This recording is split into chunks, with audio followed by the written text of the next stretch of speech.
I stood in his penthouse that night, staring at the woman who destroyed everything I thought I knew.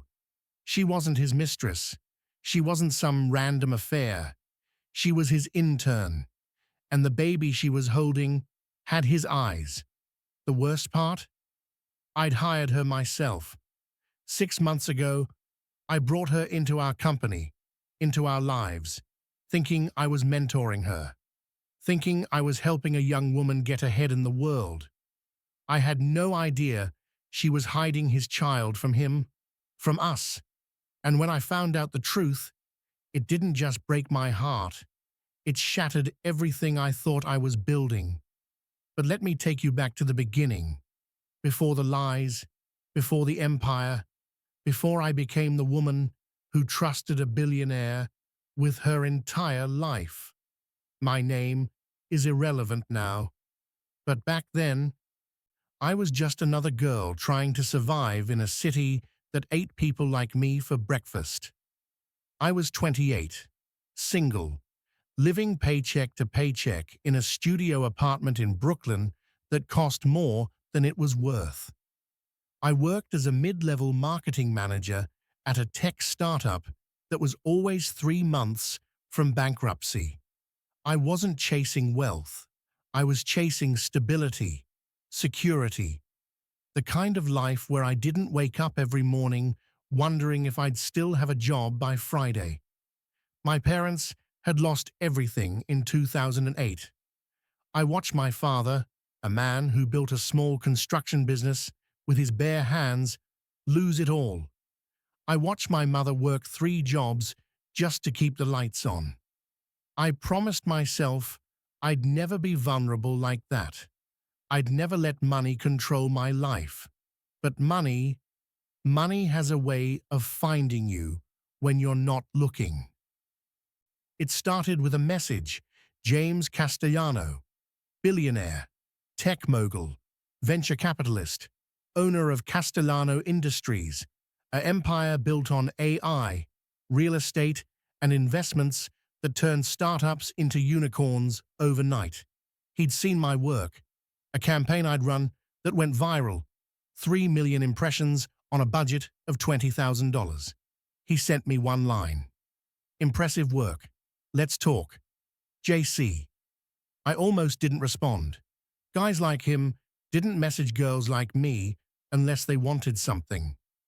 And in my experience, what powerful men wanted usually left you worse off than before. But I was tired. Tired of scraping by. Tired of watching mediocre men get promoted while I worked twice as hard for half the recognition. So I replied.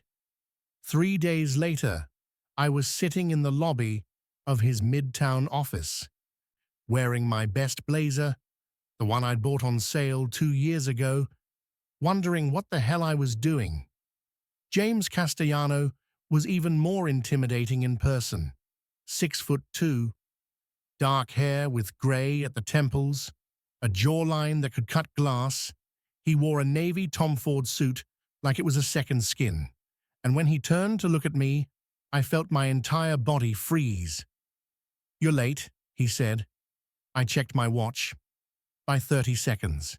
He smiled. "I like you already." That meeting was supposed to last 20 minutes. It lasted 3 hours. He didn't just want to hire me, he wanted to invest in me. He saw something I didn't even see in myself. Potential. Vision. The ability to take a brand and make people feel something. "Work for me," he said, as the sun set behind him, turning the skyline into gold. "I'll triple your salary, full benefits, equity in the company, and I'll teach you everything I know about building an empire." I should have asked more questions. I should have wondered why a billionaire was personally recruiting a mid-level marketing manager. But when someone offers you a way out of the life you've been drowning in, you don't ask questions. You just say yes. The first 3 months were a blur. James didn't just give me a job. He gave me access to his world, his network, his mind. We worked 18-hour days, breakfast meetings at 6 a.m., conference calls with Tokyo at midnight. I learned more in those 3 months than I had in my entire career. But somewhere between the business and the late nights, something shifted. It started small, a compliment that lasted a second too long. His hand on the small of my back as we walked into a meeting. The way he'd lean in when I spoke, like my words were the only thing that mattered. And then one night, after we closed a $50 million deal, he took me to dinner. Not a business dinner, a date. "You're different," he said, studying me across the table. "Everyone in my life wants something from me. Money, status, access. But you actually care about the work." I didn't know what to say, so I told him the truth. "I care because you made me believe I was capable of more than I thought I was." He kissed me that night. In the back of his car, rain streaming down the windows, the city blurred around us, and I fell. God, I fell hard. The next 6 months were a dream I never wanted to wake up from. James didn't just date me, he consumed me, in the best way possible. We flew to Paris for a weekend. He rented out the entire top floor of the Ritz. We walked along the Seine at midnight, and he told me about the empire he wanted to build, not just for himself, but for us. "I want you by my side," he said. "Not as an employee, as my partner." He bought me a bracelet that cost more than my parents' house. I tried to refuse it. "Let me spoil you," he whispered. "You deserve it." He took me to galas where I rubbed shoulders with tech CEOs, Hollywood producers, senators. I wore dresses that cost $15,000. I learned to smile for cameras. I learned to navigate conversations where millions of dollars changed hands over cocktails. He bought a beach house in the Hamptons. We'd spend weekends there, just the two of us, away from the chaos of the city. "I've never felt this way before," he told me one night, the ocean roaring behind us. "I've had relationships, but they were transactions. With you, it's different. You see me, not my money, not my power, just me." I believed him. God, I believed him. A year into our relationship, he promoted me to Chief Marketing Officer. I earned it. I quadrupled our brand visibility. I landed partnerships with Fortune 500 companies. I built a team of 30 people who respected me, not because I was sleeping with the boss, but because I was good. But with the promotion came more responsibility, more travel, more late nights. And that's when he suggested it. "We need more help," he said. "I want to bring in an intern, someone hungry, someone who reminds me of you when we first met." I helped him interview candidates, and that's when I met her. Her name was Sophie Moreno, 25 years old, recent MBA graduate, bright, articulate, ambitious in that raw, unpolished way that made you want to help her succeed. She reminded me of myself 5 years ago, hungry, determined, willing to work harder than anyone else in the room. James liked her immediately. "She's perfect," he said after she left. "Let's bring her on." Sophie started 2 weeks later, and for the first few months, everything was fine. She was eager, hard-working. She stayed late. She asked good questions. She absorbed everything like a sponge. I mentored her. I took her under my wing. I taught her how to navigate the corporate world, how to pitch ideas, how to handle difficult clients. She looked up to me, or at least, that's what I thought. The first red flag was so small, I almost missed it. I came back from a client dinner one night around 9 p.m. The office was mostly empty, but through the glass walls of the conference room, I saw James and Sophie. They were talking, just talking, but something about it felt off. The way she leaned in, the way he smiled, the way the conversation seemed too comfortable for a boss and an intern who'd only known each other 3 months. James saw me through the glass. He straightened. Sophie turned, startled. "Hey, babe," he said, opening the door. "Didn't expect you back so soon." "Just going over Q4 projections," Sophie added too quickly. I told myself I was being paranoid. They were colleagues. They worked together. Of course, they'd have late-night conversations about work. But that night, lying next to James in bed, I couldn't shake the feeling. James texting and smiling, quickly putting phone away when narrator enters Sophie, and James having coffee. Conversation stopping when narrator approaches business trip.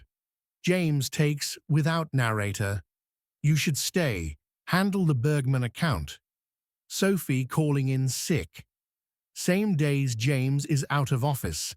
Late night emergency meetings that only James and Sophie attend. Over the next month, the red flags piled up. James became distant, distracted. He'd be on his phone constantly, then hide the screen when I came near. He started taking business trips without me, trips that had always been our thing. "You need to stay and handle the Bergman account," he'd say. "I trust you with this." Sophie would coincidentally be sick or working from home those same days. I started paying attention, really paying attention. And that's when I noticed something strange. Sophie never talked about her personal life. She never mentioned family, friends, weekend plans. She never joined us for happy hours. She always had somewhere to be at 6 p.m. sharp. "Sorry, I have an appointment," she'd say, every single time. Where the hell was she going? I did something I'm not proud of. One evening, I followed her. She didn't go home to the address listed in her HR file. She went to a brownstone in Brooklyn, a nice one, the kind that costs $4,000 a month, way more than an intern's salary. I sat in my car across the street, rain hammering the windshield, watching. And then I saw it, through the second-floor window. Sophie was holding a baby. My mind raced. She had a child. She never mentioned a child. Why would she hide that? Unless... No, that's insane. I was being paranoid. She probably had a baby. So what? Maybe she was a single mum. Maybe she didn't want it affecting her career. But I couldn't shake it, that feeling. The next morning, I asked her directly, "Sophie, can I talk to you for a second?" We stepped into my office. "I wanted to check in," I said carefully. "You've been distracted lately. Is everything okay? Anything you need to talk about?" "If you ever need anything," I pressed, "family stuff, personal stuff, I'm here." "I appreciate that," she said. "Really, but I'm good." She was lying. I knew it. That night, I did something worse. I went through James's computer. I didn't find emails. He was too smart for that. But I found something else. Bank records, a separate account I didn't know about, and a monthly wire transfer. $5,000 to Sophie Moreno. Every month. For the past 18 months. She'd been hired 6 months ago. These payments started a year before that. My hands shook as I closed the laptop. James came out of the bathroom, towel around his waist, smiling. "Hey, you okay? You look pale." I couldn't confront him yet. I needed more. I needed proof. I hired a private investigator. I know, it sounds insane, but I was already in too deep. The PI worked fast. Within a week, I had a file 2 inches thick. Sophie Moreno, 25 years old, single mother, 1 child, a son, born 18 months ago. Father's name left blank on the birth certificate, but the PI had found something else. A photo, taken a year and a half ago. Sophie, pregnant, with James. I sat in that PI's office staring at the photo, and my entire world collapsed. James had a child, with Sophie. He'd gotten her pregnant before he met me.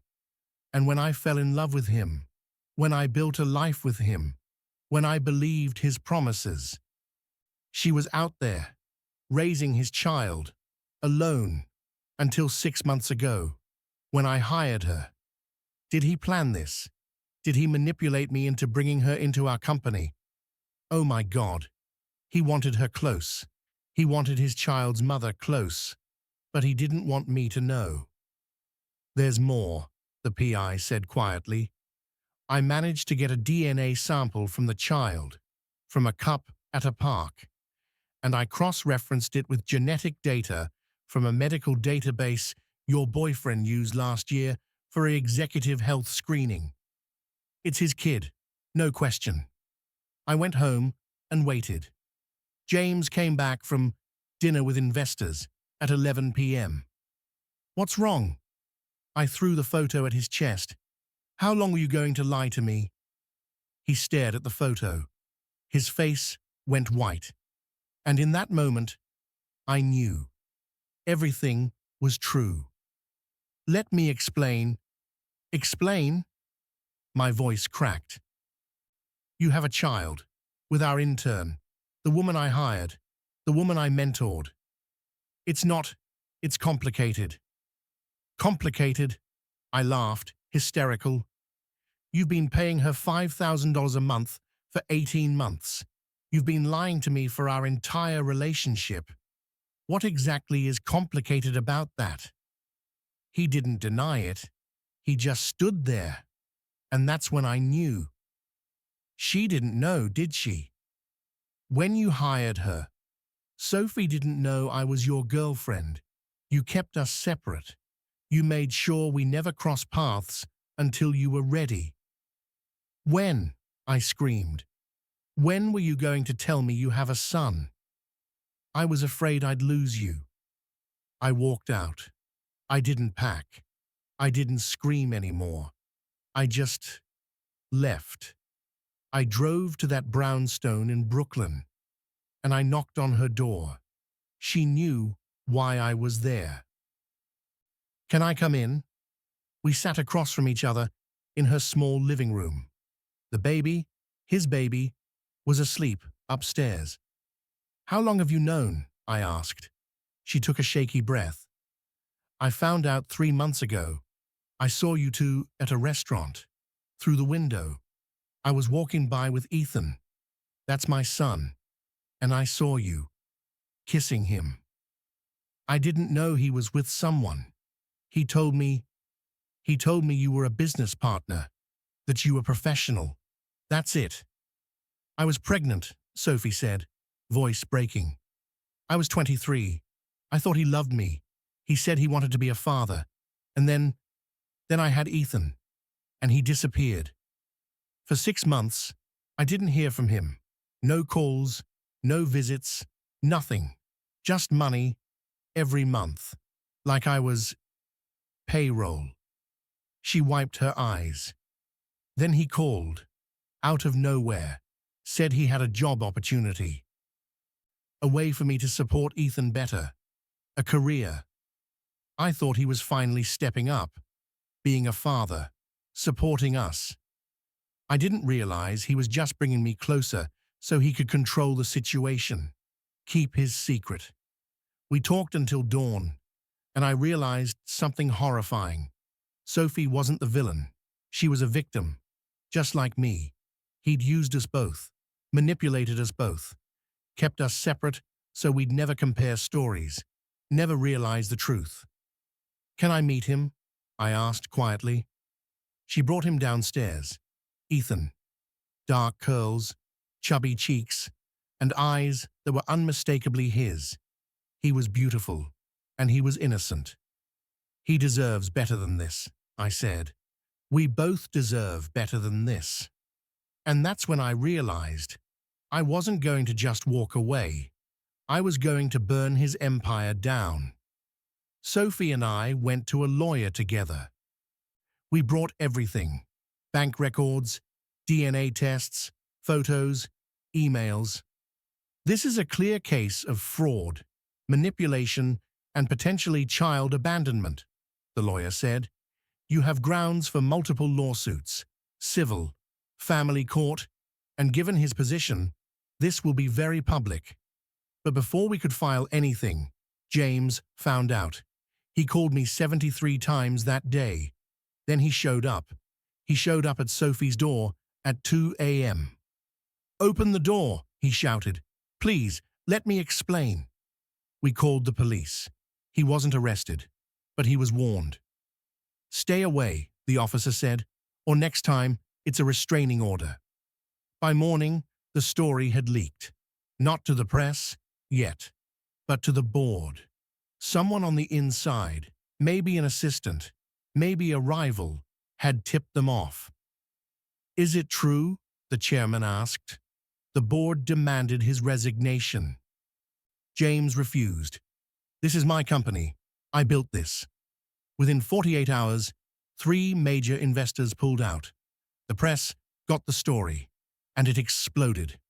Headlines: Tech mogul's secret child revealed. Billionaire hid son from girlfriend. Hired baby mama as intern. The betrayal that broke Silicon Alley. My face was everywhere. Sophie's face was everywhere. We were the victims. The women he deceived. I stopped going to the office. Sophie went into hiding. And James? James tried to control the narrative. "I made mistakes," he said to a room full of reporters. "I failed to be honest with people I care about. But I'm committed to making this right. I'm committed to being a father to my son." "I was afraid," he said, voice breaking. "I was afraid of losing everything. I watched from my apartment, and I felt nothing." We filed. Civil suit. Child support, emotional damages, and I had one more card to play. As CMO, I had equity in the company, and I had proof that James had used company funds for personal payments. Those $5,000 transfers to Sophie came from a shell account tied to Castellano Industries. That was embezzlement and fraud. The SEC got involved. The FBI opened an investigation. Within a week, James was suspended from his own company. His empire was crumbling, and I watched. 2 weeks after the scandal broke, James's lawyers reached out. He wanted to settle. $10 million for me, $15 million for Sophie and Ethan, plus full custody rights and child support, and a full public apology. "What do you think?" Sophie asked me. I exhaled. "I think we take it. Not because he deserves mercy, but because Ethan deserves security." We signed. But we didn't just take the money and disappear. We held our own press conference. "We're here today," I said into the microphones, "to speak for every woman who's been lied to, manipulated, hidden, used." We told our story, all of it, and the public response was overwhelming. Women reached out by the thousands, with their own stories, their own betrayals. We became symbols, not victims, survivors. 6 months after the settlement, Sophie and I launched a foundation, Second Chances. We used our settlement money to fund legal aid for single mothers, for women escaping manipulative relationships, for anyone who needed a second chance after betrayal. Sophie ran operations. I ran marketing and fundraising. We turned our pain into purpose. Meanwhile, James faced the consequences. The FBI investigation concluded. He wasn't charged with embezzlement.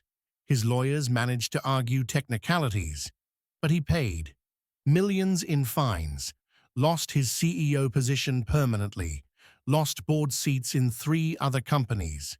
Castellano Industries moved on without him. They rebranded, new leadership, thriving. He became a cautionary tale. And us? We healed. Slowly. Sophie and I became friends, real friends, not because of what he did to us, but because of what we built despite him. We opened 3 more offices in 2 years, helped over 500 women. And Ethan? He grew up surrounded by strong women who showed him what real love looks like. Not manipulation, not lies, love. 3 years after everything fell apart, we held our biggest fundraiser yet.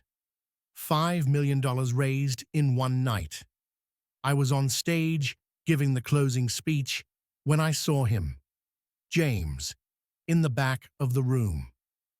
For a moment, my voice faltered, but then I looked at Sophie, at the women we'd helped, at the life we'd built, and I kept talking. When the event ended, he approached me. We stood on the balcony, the city glittering below us. "I'm proud of you," he said quietly. I didn't respond. "I know I don't deserve forgiveness," he continued. "I destroyed everything. I hurt you. I hurt Sophie. I hurt my own son. I'm in therapy," he said. "I'm trying to be better." "That's good," I said. "You should be."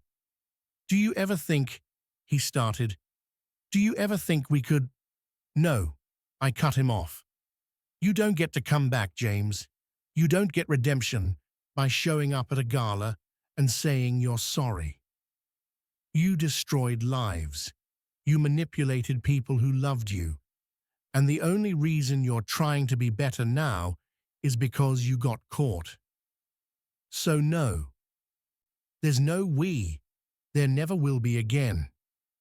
But I hope you do better, for Ethan's sake, because that little boy deserves a father who's actually present, not someone who only shows up when it's convenient." "Then prove it." A year later, everything had changed. The foundation was thriving. We'd helped over 2,000 women. Sophie met someone, a good man, a kindergarten teacher who loved Ethan like his own. Ethan started preschool. And me, I started my own company, a media firm focused on telling women's stories, the real ones, the messy ones, the ones that don't end with a prince saving you. They end with you saving yourself. I wrote a book. It became a bestseller, not because my story was unique, but because it was universal. People ask me if I regret it, loving James, trusting him, falling for his lies. And the truth is, no, I don't regret it, because that betrayal led me here, to a life I built on my terms, to friendships forged in fire, to a purpose bigger than any penthouse or private jet. James taught me something important, even if he didn't mean to. You don't need a billionaire to save you. You don't need anyone's empire. You just need the courage to build your own. My name is still irrelevant, because this story isn't about me. It's about every woman who's been lied to, every woman who's been hidden, every woman who thought she needed saving. You don't. You never did. You're the empire. You always were. This story is dedicated to every woman rebuilding her life after betrayal. You are stronger than you know.